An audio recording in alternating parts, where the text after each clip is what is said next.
Out is a half-hour multi-part series focusing on the LGBTQ community in Brandon, Manitoba, funded by the Community Radio Fund of Canada. This series will share the difficulties LGBTQ members have faced, the achievements and strides they have made, as well as the support received from the community. We hope the story shared will help those uncomfortable with any LGBTQ lives understand the opposite point of view and become more sensitive to the struggles they face, as well as provide support and information for any LGBTQ members in the area. You were never intended more. You sold your stock and now you're poor. And though you fought in the war, you never... Hi, my name is Jan Eck, and I am very proud to help bring to you another episode of Out, a new series dedicated to the lives of LGBTTQ citizens in Brandon and Westman region.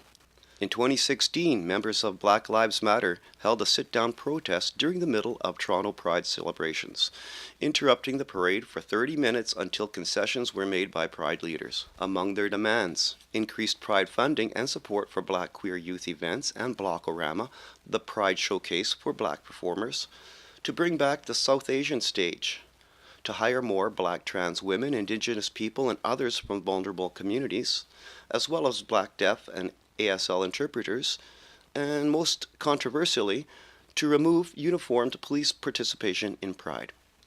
And where there is plentiful debate about the tactics and even goals of Black Lives Matter movement, the issues raised by the protests represent the current apex of progressive thought on the intersection of race, racialized identities, and sexual orientation. My first reaction to the Black Lives Matter movement was conservative. I was shocked that this Black group, even one that holds women, transgender, and disabled people at the forefront of their movement, would target and hold hostage the LGBT movement. I mean, haven't we always been supportive of people of color? I don't know why I thought this. I have plenty of experience that proves otherwise. My same-sex partner for the past 10 years is a First Nations man, and has shared much with me about acceptance or lack of acceptance in the Winnipeg gay community in the 1980s and 90s. I've witnessed the casual racism he has been subject to. And when is racism ever casual? When is it never just the same violent process that strips a person of their humanity? I've seen the casual grace that he sometimes responds with. At other times, I've seen him fraught with a sense of worthlessness that I knew stemmed from racialized experiences, from being reduced to his race. I've cringed through enough off-color jokes from not racist gay white friends, and even from some people of color. I've seen, and I think we've all seen, and know very well the differential treatment by police in the hostile profiling of First Nations and Black communities across Canada and their overrepresentation in the justice system. So why don't we just believe people of color when they say they have experiences with racist police? When we hear of police violence against anybody, but mostly people of color, why do we think that they must have done something to deserve that treatment, rather than question the abhorrent, violent overreactions of the police themselves? I think we need to believe that cops are somehow justified in their brutal treatment of others. Our worldview would be shaken if we couldn't trust the police.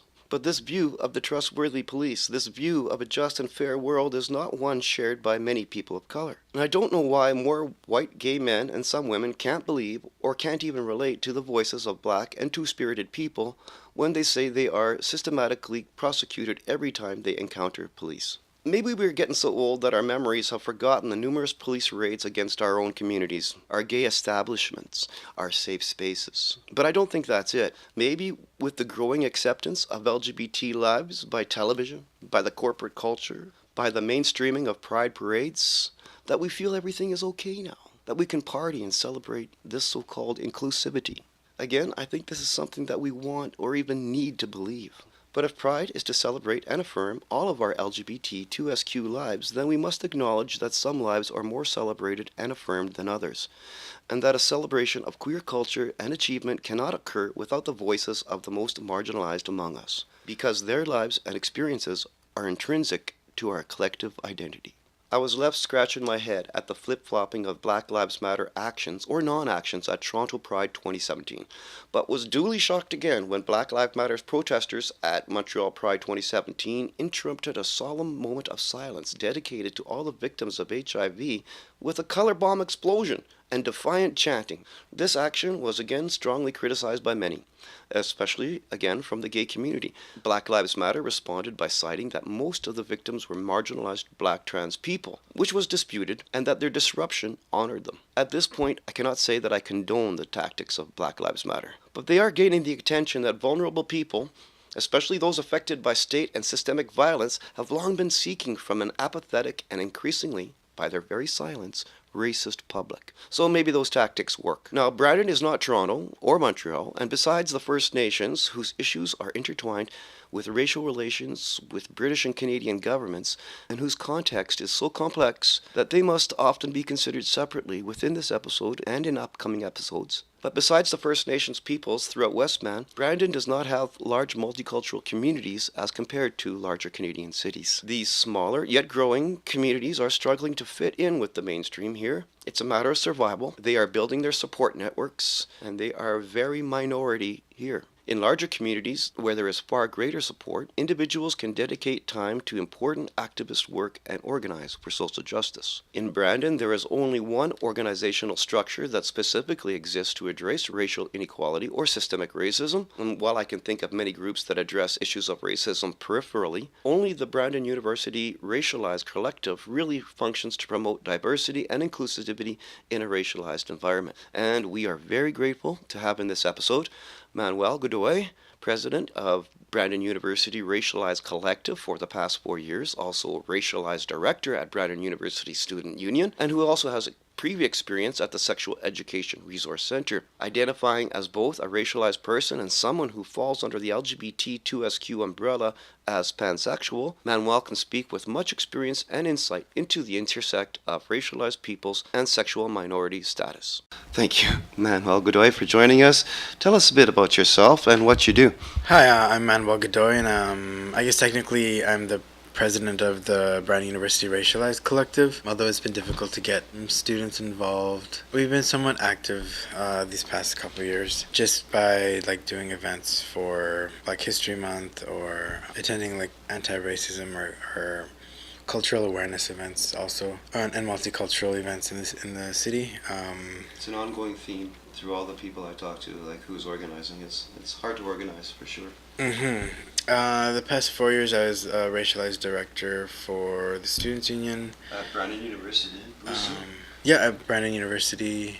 I also served as racialized director for the Canadian Federation of Students for the province of Manitoba. I also served as ambassador to the Minister of Immigration. That was a few years ago under Minister Christine Melnick for multiculturalism and immigration. She was Minister for Multiculturalism and Immigration. And I was a youth ambassador with her.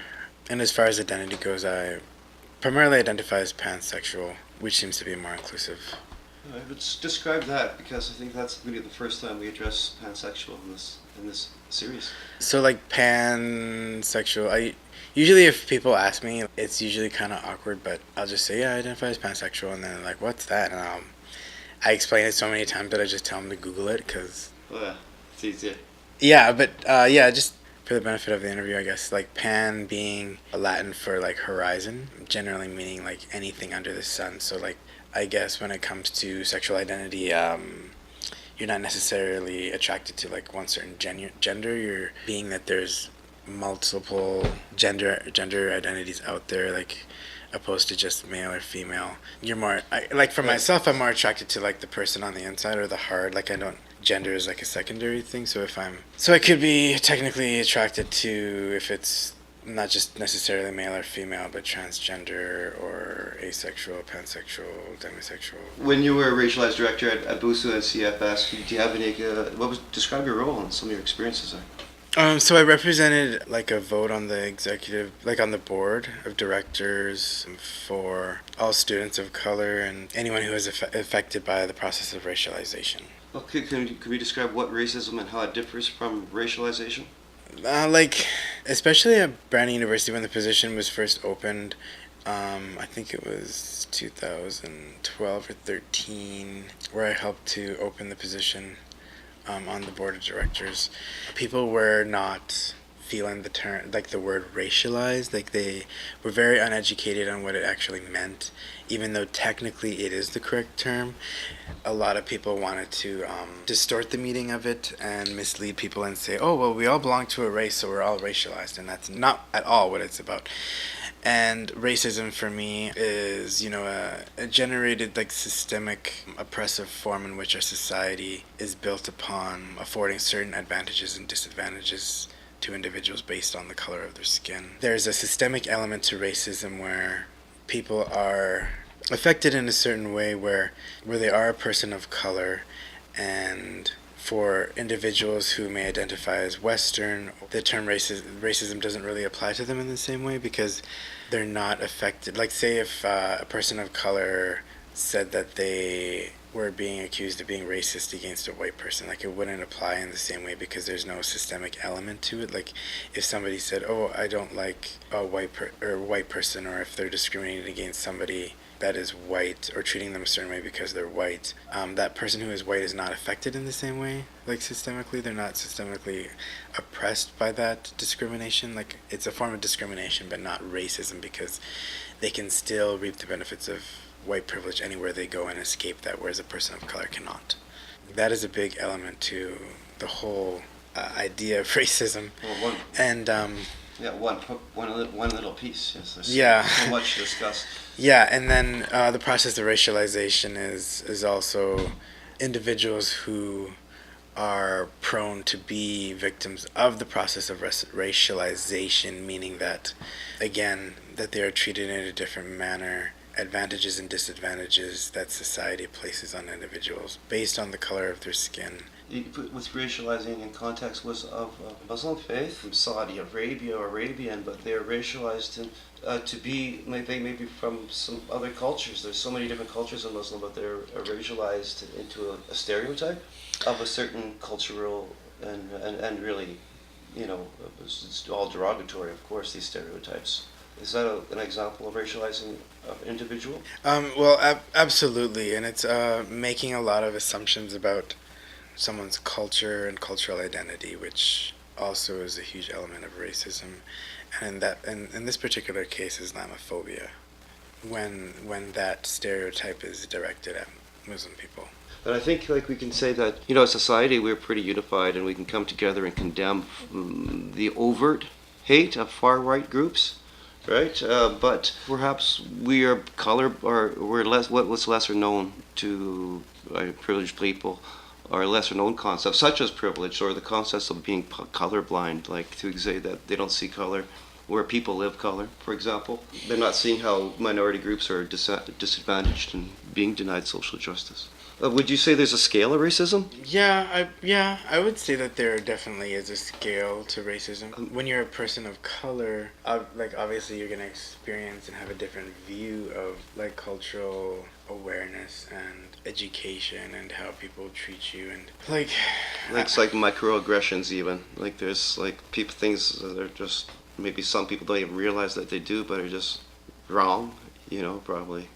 Right, and I believe, being that our system and our way of life has been made and has been based on a lot of racist ideas and practices, our society has manifested those past ideas to treat, like, our society as white, as generally white being, superior to other races. Like, I for one believe that we've all have been racist, or myself, I have been racist, like that society in which we grew up in. Like, if you go to, like, homogenous societies, like, say, Nigeria, or or somewhere where most of the people are generally, appear to be, look the same, or are the same color, they come to Canada and they say, I've never experienced racism until I came to Canada.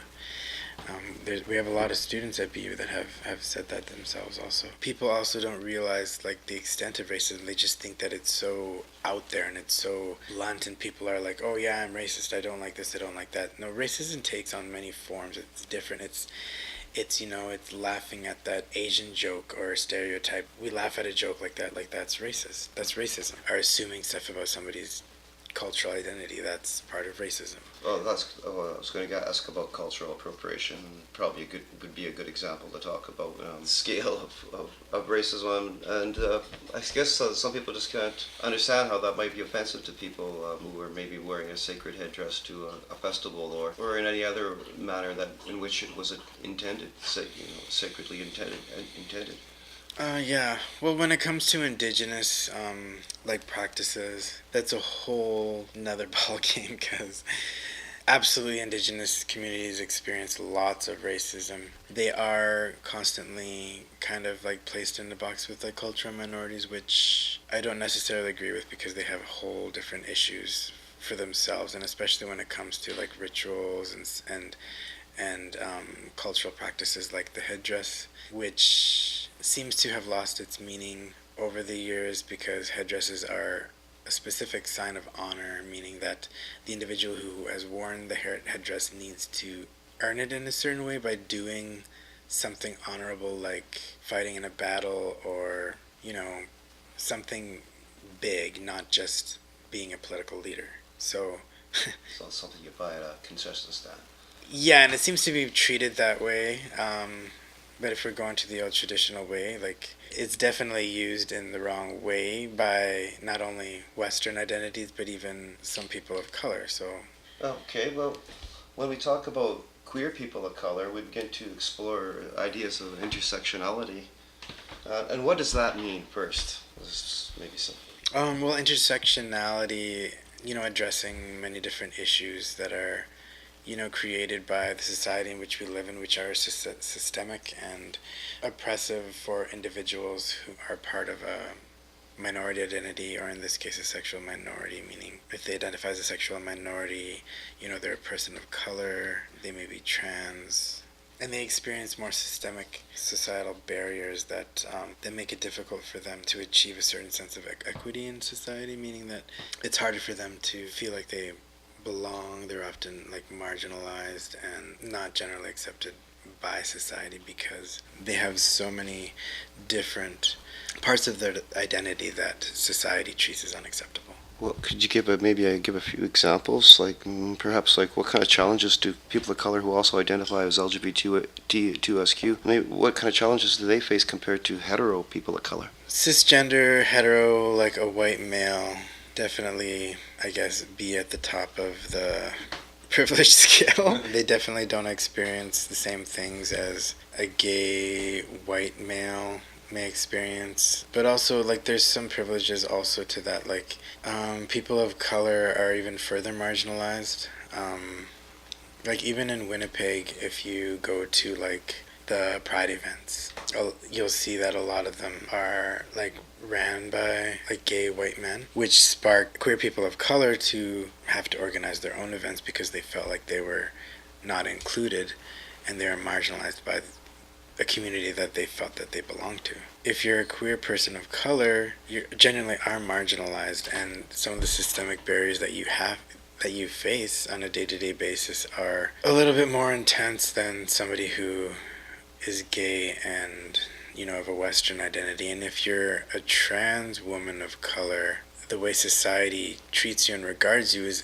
in a worse manner than to say if you were like a straight male person of color or a white gay person. And then there's also an element of systemic violence that you experience on a different scale altogether. If somebody who is transgender and say that they were in a situation that escalated to violence, like they're more prone to be in situations that would escalate to violence against them opposed to someone who is just a gay white male who may experience violence as well. But the statistics show that transgender individuals experience a more level of systemic violence against them, which also has led to a lot of transgender violence and death across the world.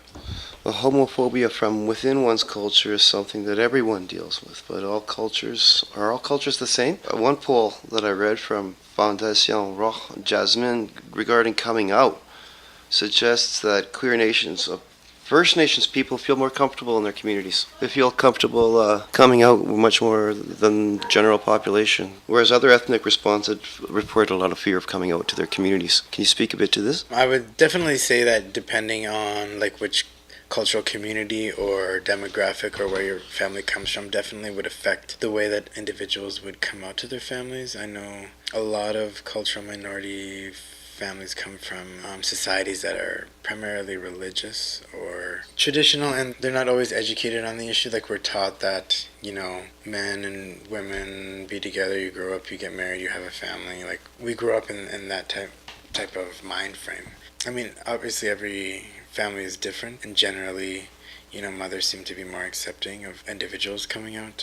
For Indigenous communities, it also depends on how educated they are on the traditional way. So if we're talking about like Dakota, Lakota, Nakota tribes, like there's lots of educational materials out there on like two-spirit individuals who like traditionally were seen and treated as being more knowledgeable, and often these individuals held positions of you know, being medicine men or being individuals that offered more knowledge because they were generally seen to be of two-spirit, meaning that they were seen as having like both male and female spirits like within themselves, so therefore they were seen as more knowledgeable and they were more respected in the communities. All before European contact, Right. intervention, and Right, there was reassigning sex and genders. Right, so there was no like sexism in regards to like your gender or gender identity, even though like today people may look at the word two-spirit and think that it's technically not accurate because we know that there's more genders than just male and female, but that was the term in the indigenous language that they had adopted to use, not in a demeaning way, but it was more of a respectful way to acknowledge that level of knowledge. I think that's why a lot more individuals may feel more accepted in the indigenous community, perhaps because that is an element that has been there. And in Toronto Pride of 2017 or 2016, there was a protest by Black Lives Matter in Toronto. And can we say the activists staged a sit-down to protest Toronto Pride for many things, but most visibly the inclusion of uniformed Toronto police, who are also LGBTQ2SQ, as celebrants in the parade. For activists, the uniformed police presence was unacceptable, citing, you know, the ongoing police violence against queer, black, or people of color. People found it humorous. They were shooting guns at people, water guns, right? They were shooting water guns at water cannons at people. Like, and you know, there is definitely an association with police violence, and that's pretty callous move for, you know, on the surface, fun, but there's an underlying violent action to that. Okay, so, and that's just one of many things that BLM were protesting. But can we say that Black Lives Matter's Toronto protests at Toronto Pride were an example of multiple intersectional conflicts within the LGBTQ2SQ community? And well, that also involved like not allowing the police presence there. Yeah, that was one of their demands, Yeah. It's just that the community is fed up. Like, not only specifically in Toronto, there's kind of like similar to missing and murdered Indigenous women. There's many cases for transgender women of color who have been like homicide cases that have not been properly handled, properly investigated, and neglected. And it's about the police authorities treating and dehumanizing individuals as a community. If we're talking like Brandon is a perfect example. I've seen many cases where the police hasn't acted appropriately.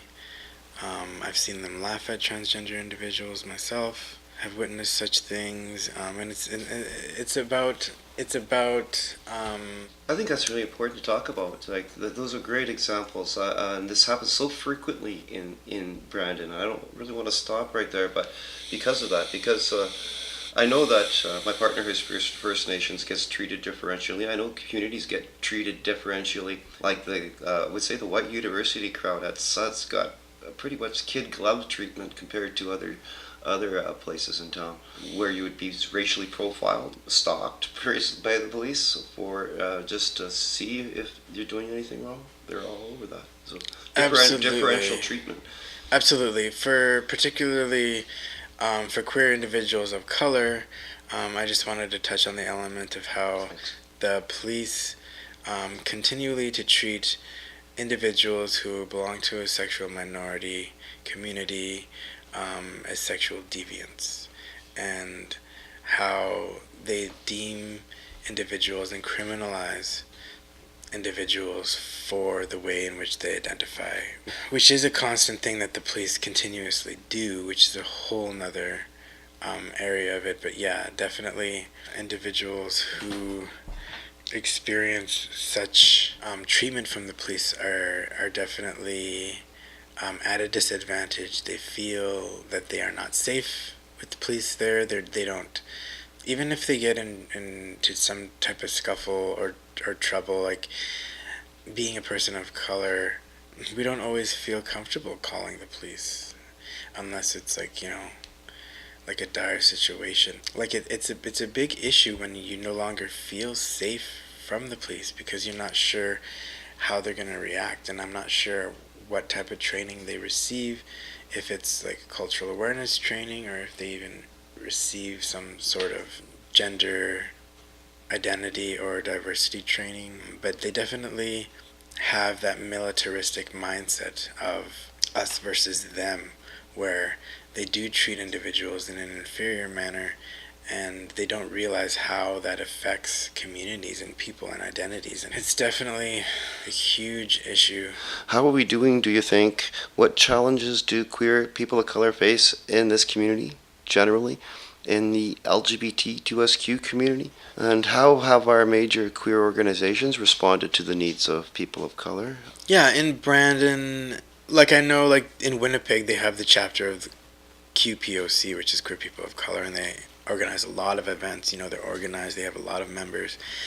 That's not so the case in Brandon. Like in Brandon, they definitely used to have a bigger community in Brandon. They used to have a lot of socials, like, I don't know, 10 years ago or so, and I'm not sure what really happened to that community. I think a lot of people just moved on or moved away. Like queer people of color in Brandon, they haven't really been able to find that space, I don't think, to really organize or be a part of something. I know, like when I worked at Cirque, it was generally difficult to have just like the regular like sexual minority community coming together for like events and stuff, and which has been predominantly like Western and white identities. But there also hasn't been so many outlets for individuals to come together. Like there's no gay clubs in Brandon. There's no like exclusive businesses or areas where individuals can go to organize themselves. Still pretty small community, but Yeah. Stepan Urban has been putting out some shows at Houston, so Yeah. every now and then. Yes, Stefan. They seem to be very a diverse crowd and diverse entertainment. Yeah, Stefan. Yeah, he's been doing an excellent job, and he's a good friend of mine. Yeah, he had brought Coco Montrese out with the ACC collective as well, which was very successful. He has done a lot of successful events actually, but there hasn't been any exclusive things for queer people of color. But yeah, he's definitely doing a lot of inclusive work for all sexual minority identities and for everyone. There's some inclusive programming at Brandon Pride. The Fire Song film presentation was pretty cool. First Nations director, First Nations film and subject matter. Yeah, that was great to have that part of the festival. I mean, we're pretty small, but I think they should be thinking along those lines for the future. Absolutely, and that's where like that element comes into place, to be inclusive and to like have that visibility for those identities included in the whole festival. Thank you, Manuel Godoy, for joining us on Out for this episode. Thank you very much. Thank you for having me. That was Manuel Godoy, president of the Brandon University Racialized Collective. I wish to thank him very much for his valuable contribution to this series. This collective can be reached on Facebook one more time. That is the Brandon University Racialized Collective -BURC. You can also contact the Brandon University Students Union for more information. My name is Janek, and thank you for listening to Out on CJ 106 FM. I'm falling.